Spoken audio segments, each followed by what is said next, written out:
जय भीम. आज पुण्यामधील शिवशाही बसमध्ये बलात्काराची घटना घडलेली आहे. आज पुण्यामधील शिवशाही बसमध्ये बलात्काराची घटना घडलेली आहे. अत्यंत निंदनीय घटना घडलेली आहे. याचा निषेध करतो. महाराष्ट्रातील वसतिगृह असतील, हॉस्पिटल असतील, शाळा असतील, चालणारे रस्ते असतील, कुठेही महिला सुरक्षित नाहीत. याच महाराष्ट्रामध्ये काही लोक महापुरुषाचा अपमानही करत आहेत. अशा वेळी मुख्यमंत्री देवेंद्र फडणवीस यांना विचारायची वेळ आली की कुठे नेऊन ठेवला आमचा महाराष्ट्र.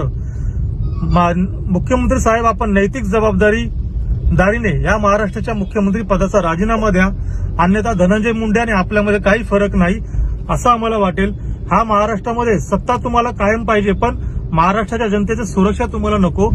तर ह्याचा आम्ही निषेध करतो. लवकरात लवकर आपण राजीनामा द्याल, अन्यथा हा महाराष्ट्र संतापला तर आपल्याला या मंत्रिमंडळाच्या बाहेर कसं आणायचं हे आम्हाला महाराष्ट्राला माहिती आहे. जय भीम.